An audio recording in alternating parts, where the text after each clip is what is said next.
Hi y'all, and welcome to today's Bold and Beautiful Chat. Brooke and Ridge hug and kiss and talk about this was the best day of their life. And Wyatt seems shocked and very upset while he's waiting for Katie to come back because he goes over in his mind the kiss that she shared with Thorne during the wedding. And Katie came in and she said the wedding was great and tries to kiss Wyatt and hug him and stuff, and Wyatt acts upset, and Katie asks if something was wrong. Then Maya approaches Thorne and says, "Big day, huh? You can feel the love in the air, can't you, Thorne?" And RJ talks to Ridge and Brooke and says how happy he is that the two of them got together. Then Maya says the day was contagious to Thorne and keeps hinting at him about the kiss that she saw Thorne have with Katie. And then finally she just says to Thorne that she saw him and Katie kiss. And she asks right out, do they have something going? Then Wyatt says he is just tired. He spent the day with Liam, he told Katie. And Wyatt says he wants to talk to Katie about their relationship or whatever it is. Then Ridge gives RJ some money to go out on and says for RJ not to bother them tonight. And him and RJ, Ridge, and Brooke kind of joke around a little bit. Then Thorne asked if Maya was snooping, and Maya said she was just checking her phone, and that's why she was outside. And Maya asked if it was the first kiss that Thorne had had with Katie, and Thorne says it was. Wyatt keeps seeing in his mind Thorne and Katie kissing, and it just really makes it worse on Wyatt. Wyatt said he keeps thinking about his future, and it's been complicated with Katie. And does Katie feel like she's ready for a relationship now? Wyatt said if they come out to everyone now, it could hurt Wyatt's relationship with Bill. He said that Liam and Bill are already at odds, and he's afraid that it could not only hurt his relationship with Bill, but also Will, who is Katie and Bill's son. It could hurt Will's relationship with Bill also. And Wyatt says with everything that's happened, he thinks that he and Katie should call it quits. And Maya asked if Thorne enjoyed the kiss. Maya just asks real personal questions, doesn't she? And Maya and Thorne talk about the loss of Thorne's wife and daughter. His daughter, as you know, was Allie, who was on the show. It's been about a year maybe, and she was the girlfriend of the photographer at the time, and she got killed by Stephanie. But anyway, Katie told Wyatt she didn't see this coming, and she thought they were good, and Wyatt said so did he. He tells Katie she deserves more. He doesn't want to hold Katie back. Katie doesn't want Wyatt to get in trouble with Bill, and it's very if you've ever broken up with someone you really cared about, you could just feel that sadness in the air. They played the parts very well, and it was very sad and moving to watch them break up. It showed different scenes of when they were playing around and all, and anyway, it was sad.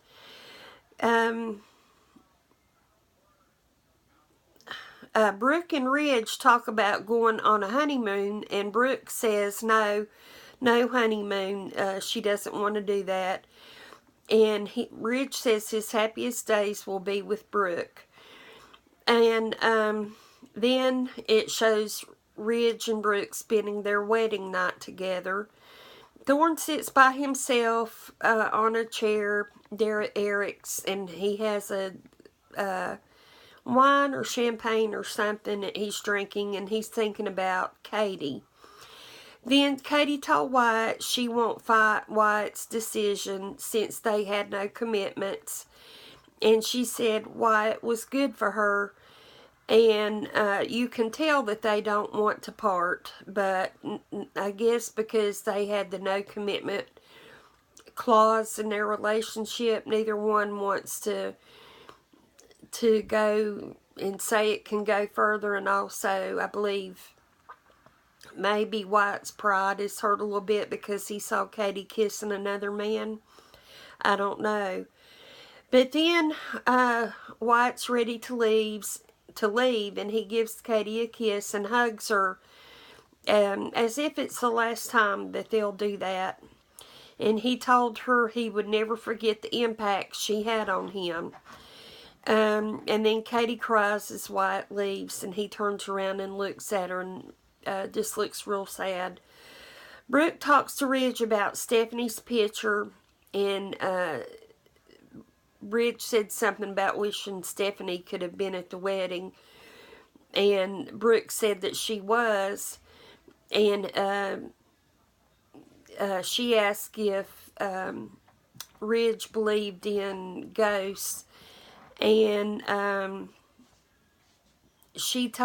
Brooke just spoke to the air, but she was speaking to Stephanie, and she said, if you're here, or if she appeared at the marriage knock twice. And then there was a pause, and then you heard two very small knocks, and they both kind of were shocked that there were the two knocks, and Brooke said, see, I told you, and like that. And then that was the second knock. I'm sorry. When Brooke asked if Stephanie approved of the wedding, or the marriage, that was the second knocks. But if she was at the wedding, knock twice was the first two knocks, which there was two knocks both times, and then it panned out a little bit, and it showed Ridge reaching over on the nightstand and doing the knocking, and they get a little laugh out of it, and hug, and then they kind of settle into the covers and get ready and to go to sleep. So that was it for today's show, and I'm really disappointed that Katie and Wyatt broke up, because I thought they were cute. And eventually Katie will find out that Wyatt saw her and put two and two together about why they broke up at that particular time. But that was it for today on the show. So now we're going to talk about Dan Martin, or he also goes by Jacob Daniel Martin, and he is Lieutenant Baker. And he is the lieutenant or police officer that is called every time that there is trouble, like when Quinn got shot at, and when the Spectra building burned down, and anytime that they need a policeman, it's Lieutenant Baker. And he was born December 22nd, 1951, and he's 66 years old. And he is an actor and producer known for Casualties of War, Heat, and Rush Hour. He's married to Ella Joyce, who is an actress and producer as well. Dan did some memorable commercials which were, he did one for McDonald's in 2003, Gateway Computers in 2004, and State Farm Insurance in 2015. He began his career in 1988, and he is known on The Bold and the Beautiful as the hot dog eating detective. He has also appeared on Burn Notice, Boston Legal, Franklin and Bash, Lie to Me, Malcolm in the Middle, and Numbers. And so I always get a kick out of him eating hot dogs on the show. For some reason, he's always offered hot dogs, and he takes them and eats them while he's doing his detective work. So it's kind of cute, I think. So that's it for today. Thank you so much for watching. I always appreciate it. Take care of yourself and do something kind for yourself and for somebody else. And I hope to see you tomorrow. Bye-bye.